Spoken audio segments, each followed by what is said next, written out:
भगवतपणाचा अनुभव ज्यांना जगद्गुरु म्हणतात, संतांचं शिरोमणी असं म्हणतात, त्यांचं वर्णन करताना आपण म्हणतात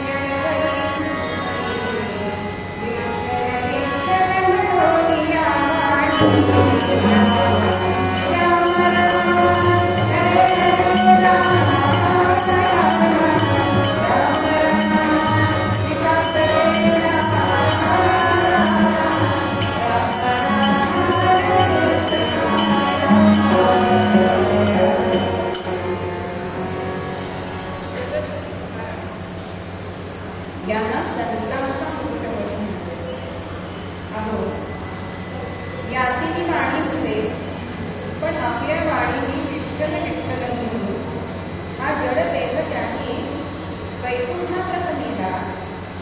अशा तुकोबांना आपण आपल्या वाणीने वाणी म्हणावं एवढा आपला अधिकार आहे का? असे हे तुकोबा आज आपल्या निरूपणाच्या अभंगात सांगतायत. भक्त समागमे सर्व भावे हरी सर्व काम करी आजचा अभंग भक्त देवासाठी काय करतात ते नाही सांगणार, भगवंत भक्तासाठी काय करतो हे सांगणारा आजचा अभंग. भक्त समागमे, समागम हा शब्द तुकोबा वापरला. आता सहवास असतो, सान्निध्य असतं, समागम असतो. आपल्याला सगळे समानार्थीच वाटतात, पण आपण त्याच्यामध्ये फरक आहे, अंतकटा आहे. आता सान्निध्य असतं ते थोडा काळ पडतो येतं बरं का, हे थोड्या काळाचं असतं. म्हणून आपण तेव्हा काय म्हणतो, अलभ्य लाभ असं म्हणतो. सहवास काही काळापुरता असतो. म्हणजे बघा आपण एखाद्या टूरवर जातो, 15-20 दिवस आपल्या ग्रुपमध्ये आपली इतकी एकी असते की आपण एकमेकांचे नंबर घेतो, आपण संपर्कात राहू असं म्हणतो. पण किती वेळ होतो असं संपर्क? ते तेवढ्यापुरतंच असतं, त्याला सहवास असं म्हणतात. पण समागम हा कायम संगती ज्याची असते ना त्याला समागम असं म्हटलं जातं. म्हणून पती पत्नीचा समागम असतो. तसं इथे तुकोबा भक्तांच्या समागमामध्ये भगवंताला राहायला आवडतं असं ते आपल्याला सांगतात. मग समागम म्हणजे दोघंही एकाच पातळीवर असतात. मग जसं पत्नी माहेरी जाते पण तिचं अर्ध लक्ष घरी असतं की नाही, आपली कितीही ती ज्येष्ठ झाली ना तरी सुद्धा वेळेवर डोळ्या घेतलेत त्या अशासाठी तरी ती फोन करते. ती माहेरी सौख्य असताना सुद्धा तिचं अर्धचित्त जसं तिथे असतं तसं भक्ताचा समागम भगवंताला आवडत असतो. माझे भक्त काय करतायत याविषयी त्याचं चिंतन सतत चालू असतं. आणि अशा भक्तांसाठी भगवंत हा समागम त्याला अत्यंत आवडत असतो. पण हे भक्त म्हणजे नक्की कोण हो असा आपल्याला प्रश्न पडतो. कारण आपण म्हणतो आम्ही एवढी देवाची भक्ती करतो, आम्ही दररोज पूजा करतो, आम्ही एवढा जग झाल्याशिवाय आम्ही अजिबात पोटात पाणी सुद्धा घालत नाही असं तर उत्तर सांगतो. पण ही भक्ती आहे का? भक्तांचे 4 प्रकार सांगितलेले आहेत. एक आत्मभक्त, एक अर्थार्थी भक्त, एक जिज्ञासू भक्त आणि चौथा ज्ञानी भक्त.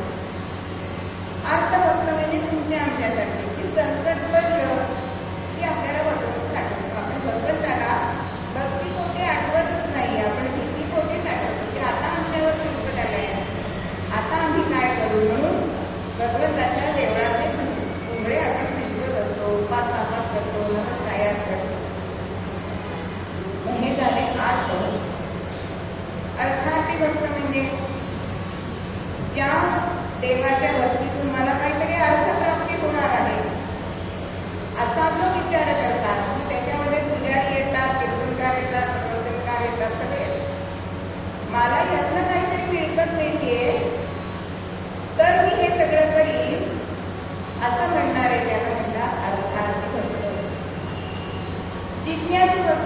भक्त म्हणजे काय? तर ईश्वर ही काय शक्ती आहे, तिची प्राप्ती कशी करून घ्यायची असा तो विचार करतो आणि काही अधिकारी लोकांना विचारत राहतो. त्याच्याबद्दल त्याच्या मनामध्ये जिज्ञासूपणा असतो, त्याला जिज्ञासू भक्त म्हणतात.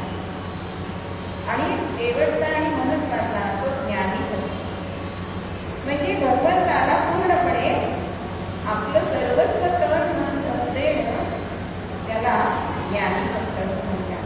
की भगवंताचं आत्मज्ञान ज्याला होतं आणि असा ज्ञानी भक्त झाला की अर्थ आणि जिज्ञासू हे सगळं दयाला जातं.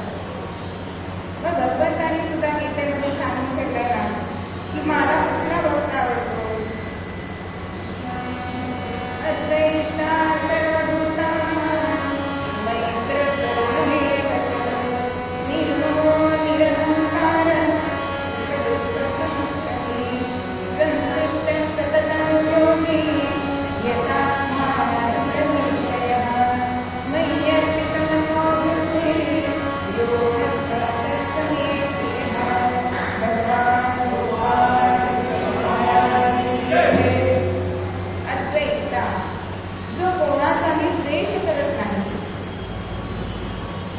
तो सुख दुःख समान मानतो, कोणत्याही परिस्थितीमध्ये मला विसरत नाही, जो निर्लेपपणे किंवा निरहंकारी वृत्ती त्याची असते किंवा निर्मोह त्याच्याकडे असतो, असा भक्त भगवंताला आवडतो. आणि ज्याने मला सगळं अर्पित केलेलं आहे.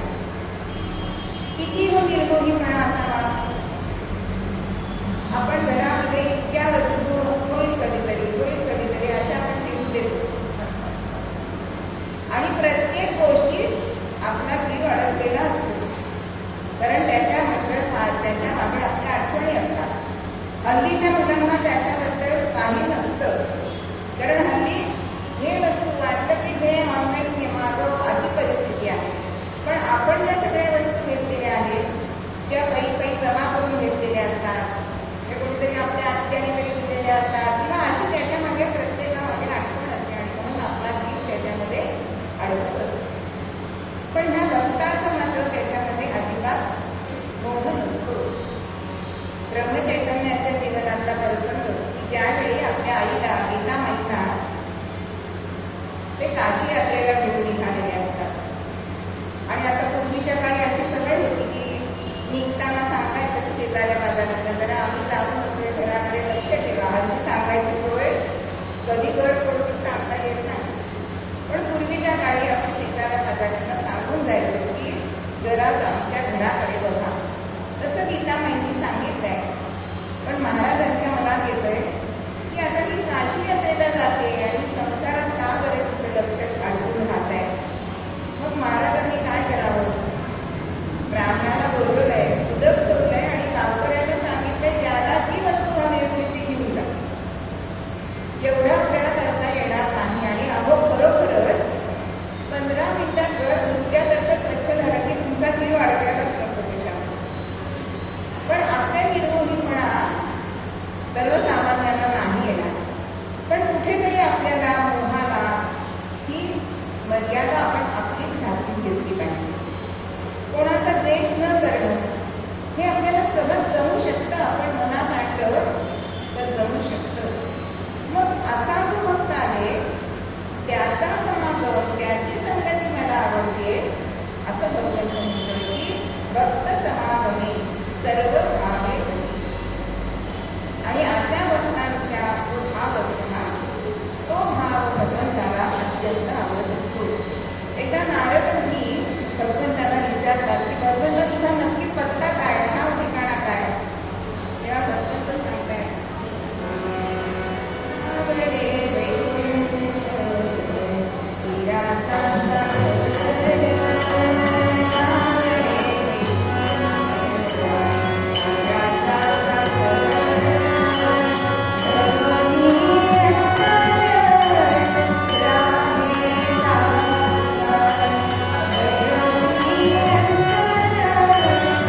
असतात, वाडकामे असतात, सांगितल्यापुरतंच काम करणारे असतात, असे अनेक प्रकारची काम करण्याच्या पद्धती असतात.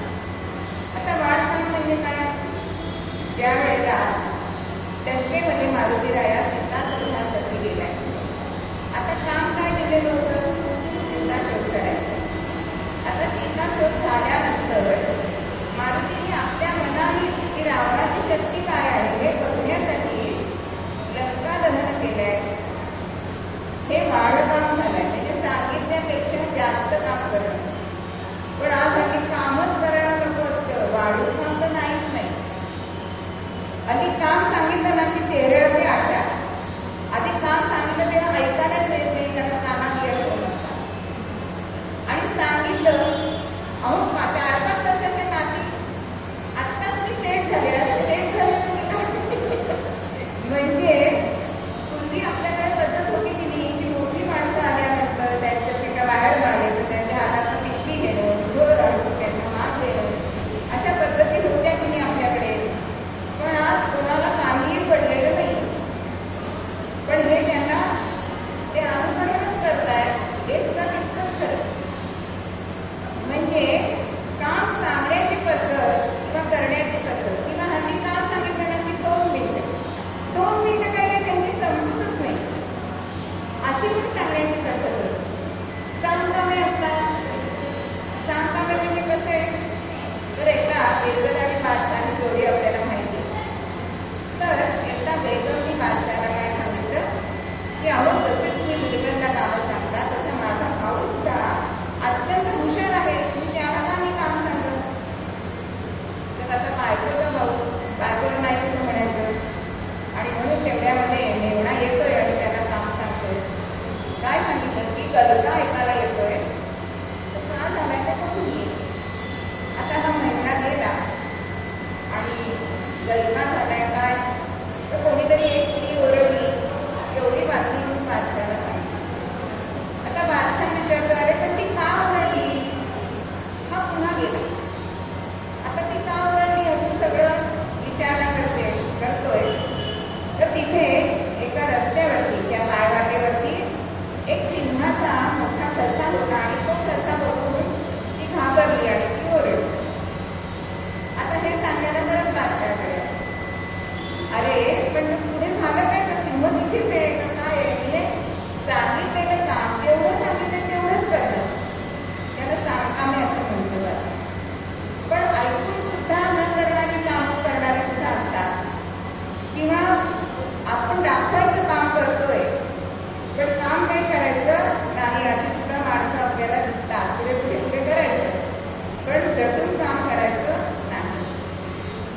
एक दिवस असं झालं की पूर्वीच्या काळी एका व्यापाराकडनं कर्ज घेतलेलं आणि कर्ज फेडता येत नाही, म्हणून त्या व्यापाऱ्याने काय सांगितलं की 2-3 वर्षासाठी तुम्ही माझे पैसे परत केले नाही, ते आता वळते करून घेण्यासाठी माझ्याकडे मोठी मजुरी कर. तो म्हणतो ठीक आहे. आणि ह्यानी दगा द्यायला नको म्हणून तो व्यापारी अगदी कागद करून घेतो, सही शिक्का सगळं करून घेतो की व्यापाऱ्याने सांगितलेलं मी सगळं ऐकले. आता झालं. दुसऱ्या दिवशी कामाला सुरुवात झाली आणि हा कशाला हो म्हणतोय. पहिल्या दिवशी सोपी कामं सांगितली की गाईला पाणी घाला, वैरण घाला. हो म्हणतोय पण वैरण घातली नाही, पाणी घातलं नाही. व्यापाऱ्याला वाटतं सवय नाही आहे, होईल 4-5 दिवसात सवय. होता 4-5 दिवस झाले, 8 दिवस झाले, हा काही काम करायला तयार नाही. मग व्यापाऱ्याला आठवलं की आपण कागद करून घेतलाय, त्याची सही घेतली आहे त्याच्यावरती, म्हणून ग्रामपंचायत बोलवली आणि न्याय निवाडा करायला सांगितलंय. आता न्याय निवाडा करताना दोन्ही बाजू ऐकायला लागतात. व्यापाऱ्याची बाजू जशी ऐकते तशी या सेवकाची सुद्धा ऐकायला लागली. आणि तो म्हणतोय याला पंच म्हणतात अरे तू लिहून दिलेस ना दातावरती की मी सगळं काम ऐकते. तू म्हणे ऐकेन ना, परत तुम्ही वाचा बरं. मी काय सांगितलंय लिहिले त्याच्यावर सही, सर्व काम ऐकेन करेन म्हणते का? अशी कामं करणारे लोक असतात. एक माझा भाचा अगदी 3-4 वर्षाचा होता, म्हणजे खरं त्याला काही कळत नव्हतं, इतक्या वयाचा होता. आणि माझ्या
जनावरांचं जातं ओढलेलं दिसतं.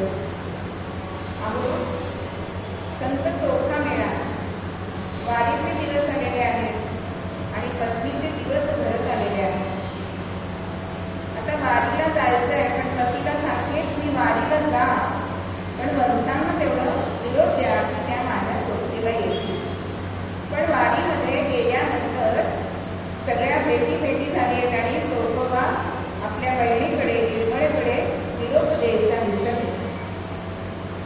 आता वारी पूर्ण झाली आहे आणि घरी येताना त्यांच्या लक्षात येत आहे की आपण ताईला निरोपच सांगितला नाही. पण भगवंत थांबलेत का? भगवंतांनी निर्मळाचं रूप घेऊन वहिनीचं बाळंतपण म्हणजे सोयराबाईंचं बाळंतपण केलेलं आहे. सगळं तिच्या अंगाला लावणं, तेल पाणी करणं, मुलाला लावणं, त्याचं बारसं करणं, धुणं आणि ज्या वेळेला पंढरपुरामध्ये चोखोबा येत होते त्यावेळी त्यांच्या लक्षात आलं आणि घरी आल्यानंतर बघल्यानंतर असं कळलंय की निर्मळा आलेली होती. पण जेव्हा निर्मळाला विचारलं तेव्हा ती म्हणाली मला निरोपच मिळाला नाही, त्यामुळे ती आलेली नाही. मग हे कोणी केलं? तर पांडुरंग प्रत्यक्ष तिथे आलेला, म्हणजे न सांगता सुद्धा की माझा भक्त माझी भक्ती करतोय, कारण त्याच्या मनामध्ये नाही आस आणि त्याचा पांडुरंग होतो दास सांगितलेला आहे. मग अशा भक्तांच्यासाठी हा सर्व काम सांगितला. मग असे हे जे भक्त असतात ते त्यांनी भगवंताला कुठे ठेवलेलं असतं. आपण आपल्या फक्त देवाऱ्यातच ठेवतो देवाला, ते सुद्धा त्याची पूजा काही होईल नाही, कधीतरी ड्रायक्लिनिंगच असतं, कधी फुलं मिळाली तर मिळाली नाही तर नाही. आज उशीरच झाला देवा, आज कसंतरी जोडले जातात. पण हे जे भक्त असतात ना ते कुठे ठेवतात भगवंताला? साठविला रागे हृदय संपुष्टी. या भक्तांनी त्या भगवंताला आपल्या हृदयामध्ये ठेवलेलं. मग हृदयातच का? हृदयाने फुफ्फुसात का नाही, पोटात का नाही? अहो हा देह जो आहे तो अपवित्र आहे, पण आपलं ते हृदय आहे ते पवित्र सांगितलेलं आहे. आणि म्हणून हृदय संपुष्टी, हृदयामध्ये या भगवंताला या सगळ्या भक्तांनी ठेवलेलं आहे.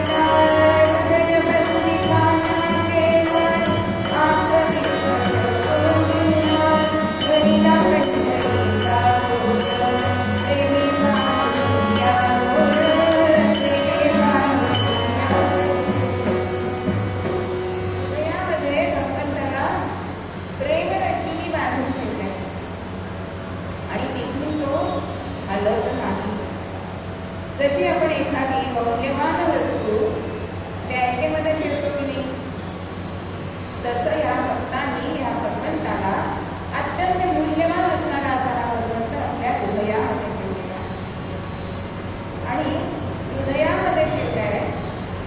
पण साठवण केली.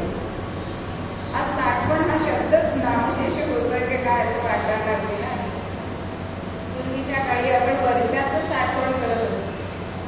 साबुदाणे, चुरडा, तांदूळ, गहू त्याला मध्ये साचं म्हणजे कष्टाचं काम होतं. त्यानंतर पापड्या, कुरड्या, सगळ्या कुरड्या कष्टप्रयोग आहेत. पण आज पैसे दिले की विकत आणलं जात आहे. आज घरी वाळवण करत नाही, साठवण करत नाही. मग असा एक विचार मनामध्ये येतो की हा चराचरामध्ये जो भगवंत ठरलेला आहे मग त्याला साठवायचंय ना. कारण भगवंत कसा आहे,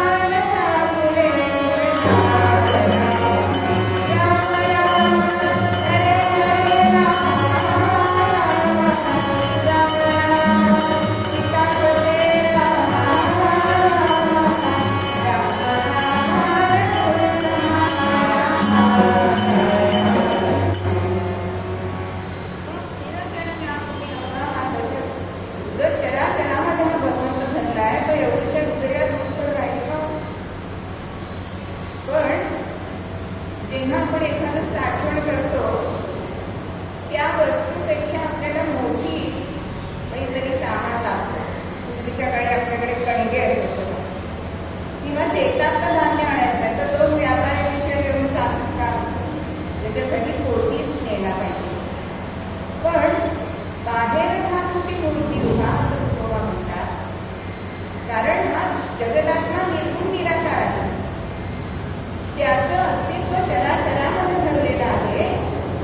पण ज्या भक्तांना त्याची सगुण मूर्ती बघायची आहे म्हणून ती सगुण मूर्ती लहान रूपामध्ये बाहेर येते. म्हणून निर्गुण निराकार परमात्मा हा मूर्तीरूप जेव्हा होतो तेव्हा तो छोटा होतो. म्हणून आपण बघितलं तर सावता माळेंच्या आपण एक तस्वीर बघितली तर त्यांच्या हृदयामध्ये भगवंत बसलेला आपल्याला दिसतो. म्हणजे असा हा भगवंत साठवण करायचा आहे आपल्या हृदयामध्ये आणि त्यासाठी भक्तिभाव हा त्याच्यामध्ये असायला पाहिजे. आणि अशा भक्तिभावाने काय होतं तर भगवंतावरती अत्यंत ऋण चढतं. भक्तीचं ऋण त्याच्यावर चढल्यामुळे ते थोडं तरी उतरावं असं त्याला वाटतं. आणि भगवंत कोणाचं ऋण उतरवतं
आपण देवळात येताना जशी किराणा मालाची यादी असते तशी यादी आपण भगवंताकडे घेऊन येतो आणि मला भगवंता हे दे, मला भगवंता ते हवंय.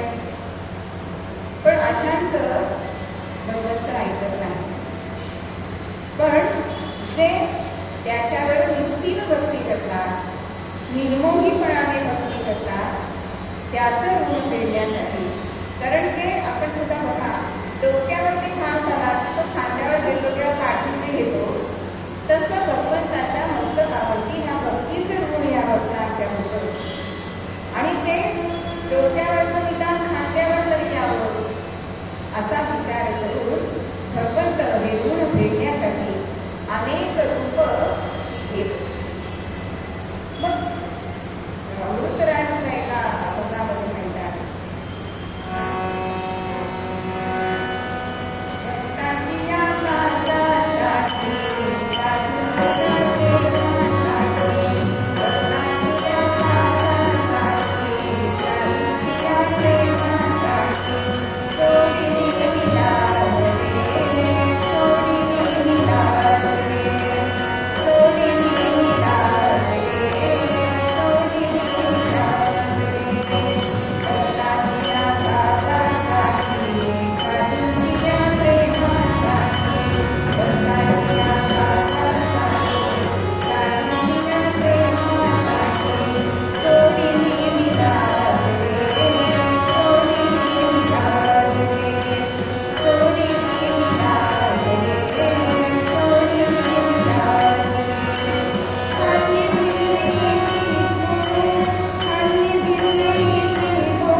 ढोरे त्यांचे ताप प्यालं.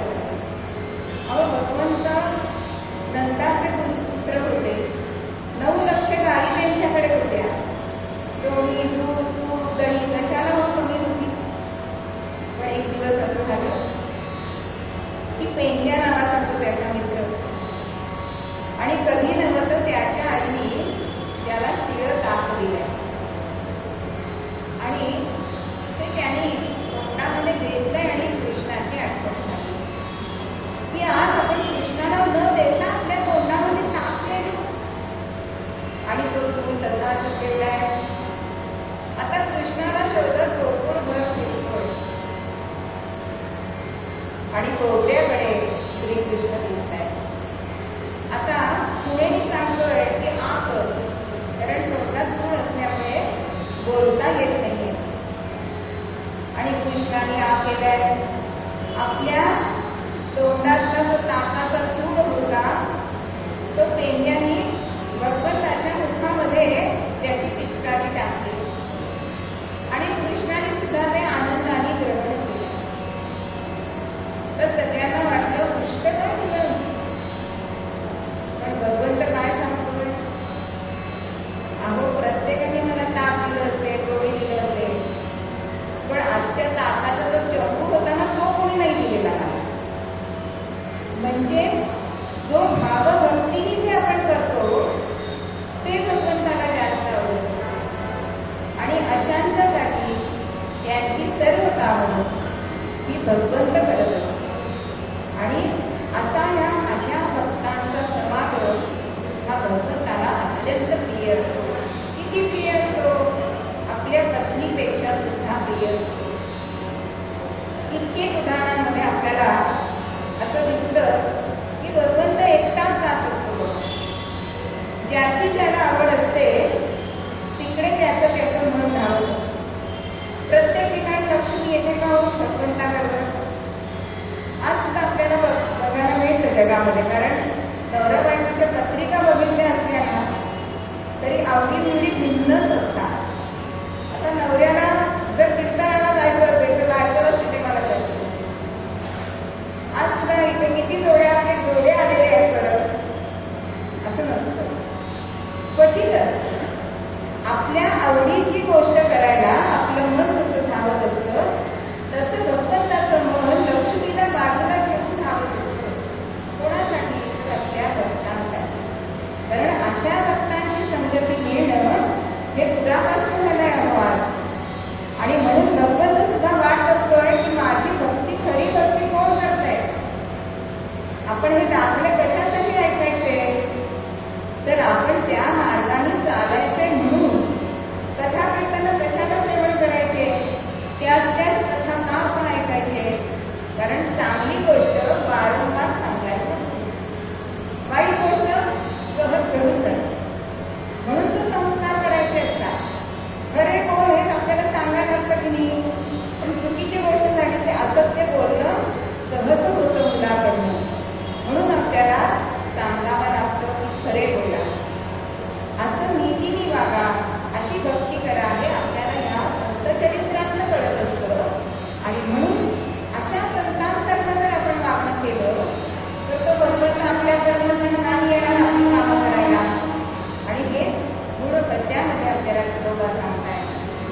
Thank you.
जगन्नाथपुरीला जायचं.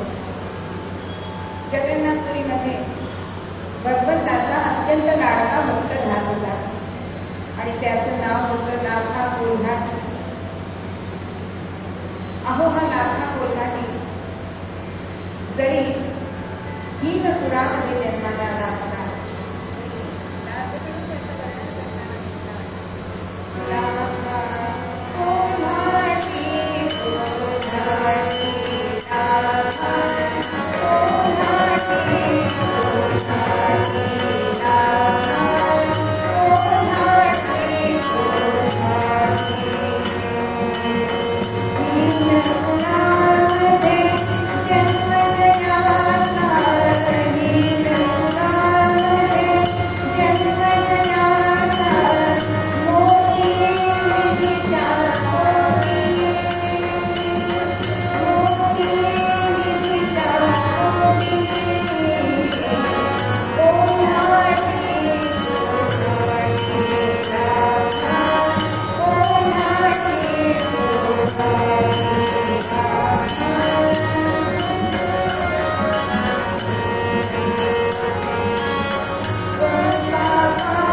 कुळामध्ये जन्माला आलाय.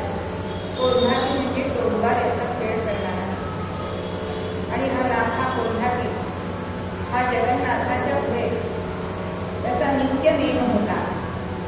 आपण नेम करतो म्हणजे मोडण्यासाठीच करतो. बघा 1 जानेवारी आली की आपण काय करतो, आजपासून मी सकाळी लवकर उठणार, फिरायला जाणार, चालायला जाणार. आणि नेहमी चालतात ना ते पहिले 4 दिवस जात नाही बरं का, कारण ह्या सगळ्यांची आरोग्य सुरांची गर्दी असते. किंवा जानेवारी चुकली तर पाडव्यापासून आपण सुरुवात करू असं म्हणतात. पण नेम करणं हे सोपं असतं, पण तो पूर्णत्वाला नेणं हे कठीण असतं. पण लाखाजींचा नित्य नेम होता. मग ज्यांना कोणाला नवस नेम होते, श्रावण महिना करतात, आता अधिक महिना आला अधिक महिना करतात, कोणी 4 महिने करतात. पण लाखाजींचा 12 महिने 13 काळाचा हा नेम होता की जगन्नाथाच्या प्रांगणामध्ये खेळ लावायचा. आणि त्याच्यातून जे काही आपल्याला उत्पन्न येईल त्या उत्पन्नातून शिधा विकत घ्यायचा, त्याचा पापसिद्धी करायची आणि भगवंताला तो समर्पण करायचा आणि तो प्रसाद म्हणून आपण रक्षण करायचं. अर्ध्या संसारातनं पत्नी सोडून गेलेली, लहान मुलगी मागे, पण ही मुलगी सुद्धा इतकी रूपवान होती की लाखाजी म्हणायचे की भगवंता, माझ्या सगळ्या गरिबाकडे एवढं सौंदर्य तू कशाला दिलंय? तिला इथं पालन पोषण करणं, संरक्षण करणं हे सुद्धा मला दुरापास्त आहे. पण जशी लाखांची भक्ती होती त्या भक्तीचे संस्कार या मुलीवर म्हणजे चंद्रावरती होत होते. वडिलांबरोबर ती सुद्धा खेळ करायला जात होती. दिसा मासानी ही मुलगी तारुण्यामध्ये पदार्पण करते. आणि आता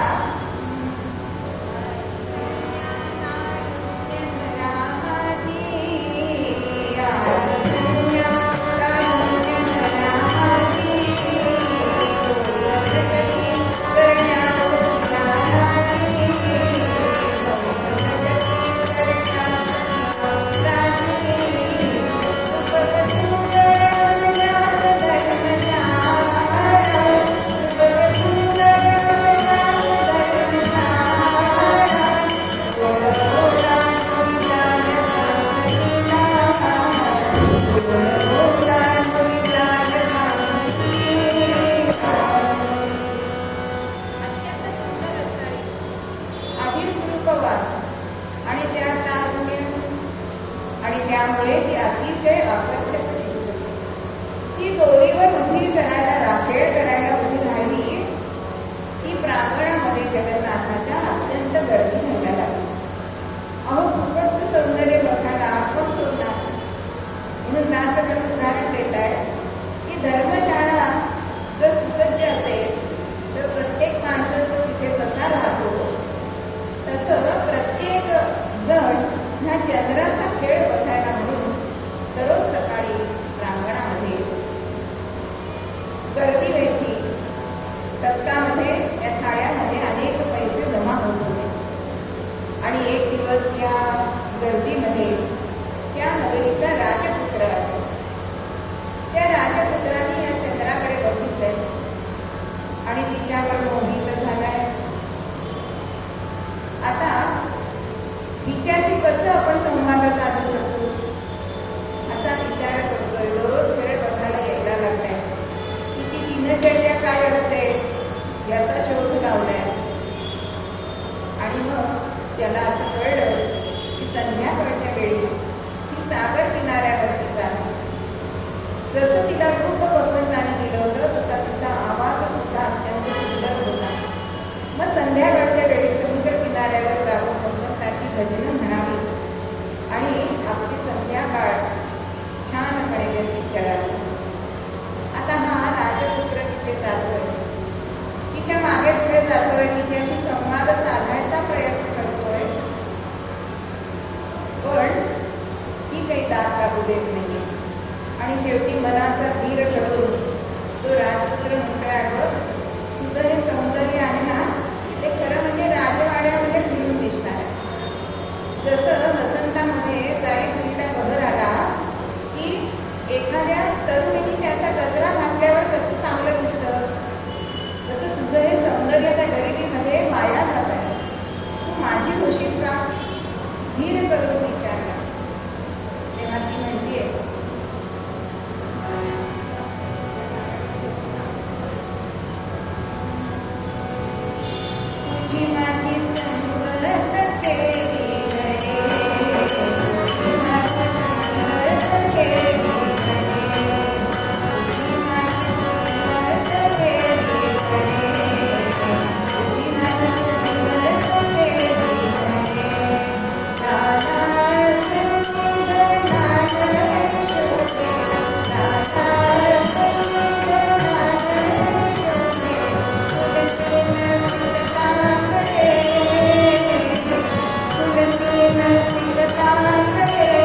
मी माझ्या मनाने निर्णय घेणार नाही.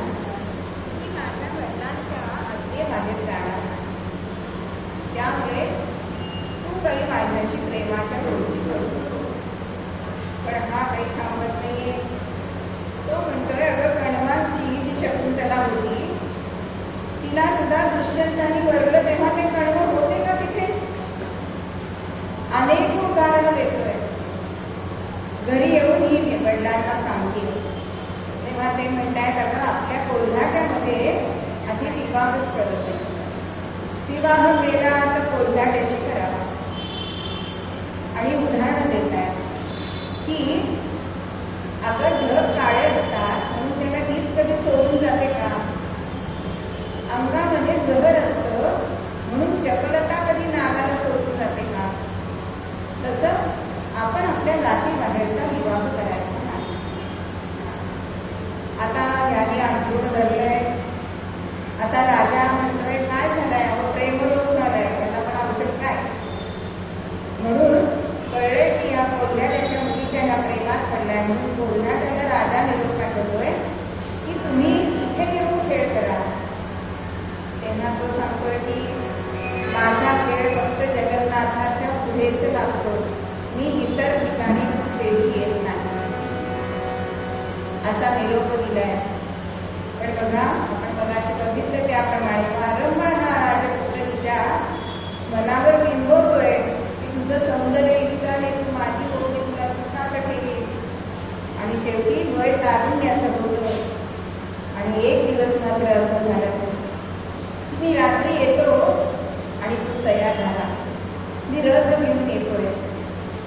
आणि मग रात्रीच्या वेळी गेली कन्यका निघून, गेली कन्यका निघून, खेळाप्रती पडले शून्य, त्या योगे कुपोषण घडू लागले नाथासी. एक दिवस वडिलांना न सांगता चंद्रा राजपुत्राबरोबर निघून गेली. सकाळची वेळ झाली, चंद्राची कुठे जाणून येईना म्हणून शेजारी पाजारी लाखांची विचारत आहे. पण एक मात्र म्हातारा आजोबा जे रात्री जागे होते ते म्हणतायत, त्या राजपुत्राबरोबर तुझी कन्या निघून गेली.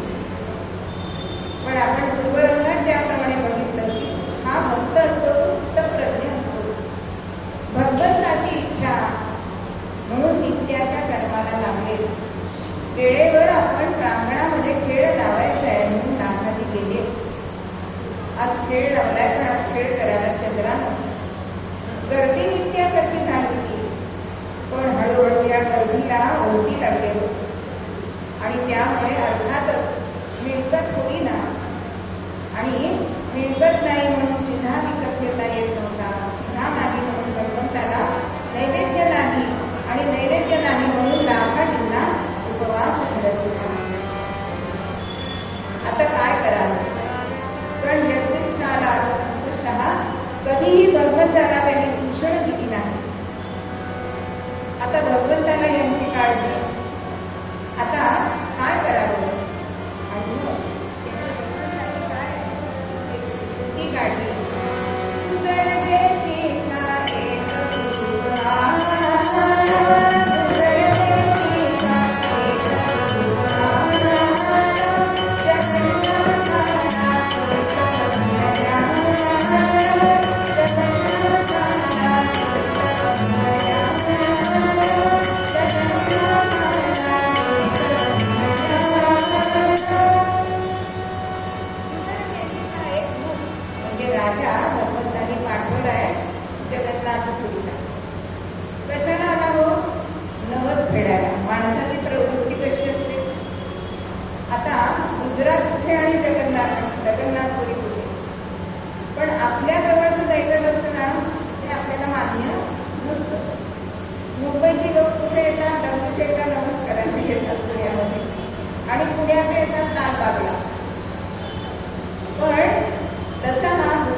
आहे तिथे हा लाखा देवाला जाईल, म्हणजे त्याची उपासना होणार नाही.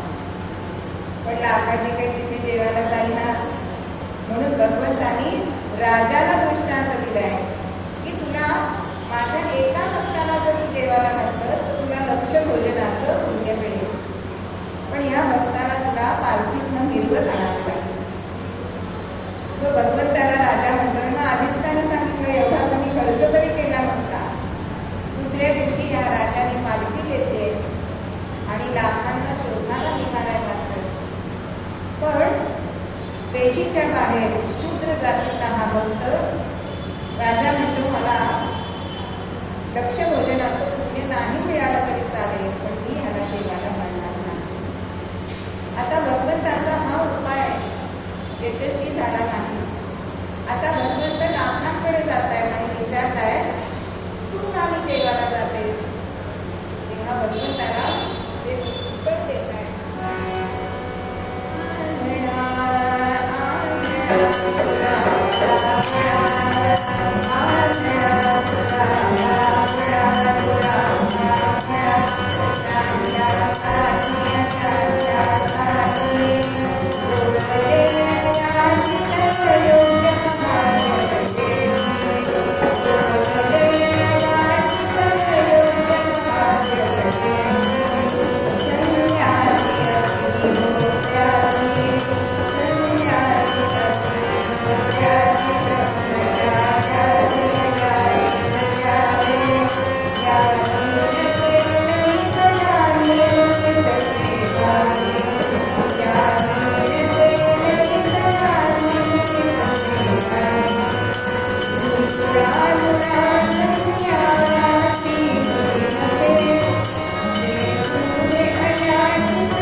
जे आंधळे आहेत, मुले आहेत, कांगडे आहेत, त्यांनी आयात त्यांनी पुढचं जेवण, किंवा जे संन्यासी आहेत, अग्निहोत्री आहेत, ब्रह्मचारी आहेत, त्यांनी आयाची वृत्ती स्वीकारा. पण याच्यामध्ये मी कुठे बसतो? मी आंधळा नाही, मुळा नाही, कांगडा नाही, संन्यासी नाही, अग्निहोत्री नाही, ब्रह्मचारी नाही, आणि त्यामुळे मी कसं घेऊ? त्यापेक्षा ज्या प्रांगणामध्ये मी खेळ राहील त्याच्यात जर ती मला भाकरी मिळेल ती खाईल, नाही तर मी उपाशी राहील. तर मी अयाची वृत्ती स्वीकारणार नाही. आता देवाचं तुला तोंड बंद झाले व काही उत्तरच देता येईल. आता अशा मनाने वैकुंठामध्ये आले. आता लक्ष्मी माता विचारते, झालंय काय आज? चेहरा का उतरलाय? तेव्हा सांगतायत की माझा लाखा उपाशी आहे. काय करू समजत नाही, अनेक प्रयत्न केले, पण तो काही देवाला जायला तयार नाही. आता भगवंताला सांगते, आता मलाच काहीतरी करायला लागेल. कारण लाखा उपाशी म्हणून भगवंत उपाशी, भगवंत उपाशी म्हणून पतिव्रता असणारी आमची लक्ष्मी माता सुद्धा उपाशी होती. आणि मग भगवतीने रूप घेतलंय ते लाखा तुमच्या बहिणीचे. आणि चंद्रा जिथे त्या महालात होती तिथे प्रकट झाली. मावळणीचं म्हणजे आत्याचं रूप घेतलंय आणि तिला म्हणते, रूपमासी मरत म्हातारा, रूपमासी मरत म्हातारा, त्याची नख कडके तुझी. रूपमासी मरत म्हातारा, त्याची नख कडके तुझी. नेसून भरकरी शालू, नेसून भरकरी शालू, ऐटी तकलंगी बसली. नेसून भरकरी शालू, ऐटी तकलंगी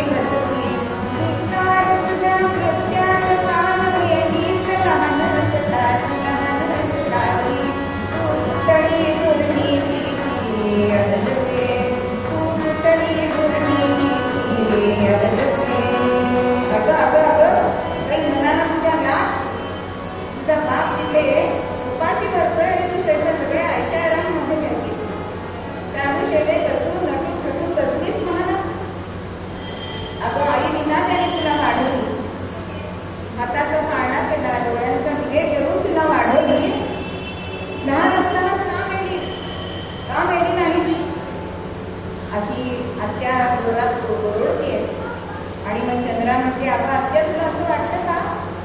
मी त्यांना बोलवलं नसेल पण तेच येत नाही. मी त्यांना किती वेळा सांगितलं की तुम्ही आता इथे येऊन राहा, तुमचं वय झालंय, पण ते काही यायला तयार नाही. तर मी तरी काय करणार? माझा संसार सोडून मी कसं जाणार?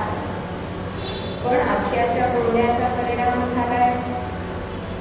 एक 500 मोहरांची खैनी तयार केली आणि एका रुग्णाला सँडनिस्काराला लाभार्थींकडे पाठवलं आणि लाभार्थींना या चिठ्ठीमध्ये लिहिलंय की बाबा आता तुमचं वय झालंय, तुम्ही माझ्याकडे इथे येऊन राहा. लाभार्थींची चिठ्ठी वाचली पण मोहरा तर घेतल्या नाहीच. पण त्या चिठ्ठीच्या मागच्या बाजूला मजकूर दिलाय की तुला जर असं वाटत असेल की तुझा बाप उपाशी मरायला नको तर तू ते सगळं सोडून इथे ये, आपण पुन्हा खेळ करू. जगन्नाथ आपल्याला काही कमी पडू देणार नाही. पण तुला नसेल यायचं तर माझा जगन्नाथ आहे. ही चिठ्ठी आणि त्या 500 मोहरा परत पाठवले. आता भगवंताला असं वाटलं की आता आपण या भक्ताची आपण सेवा करू शकतो. म्हणून लक्ष्मी मातेजवळ आले आणि त्यांना सांगताय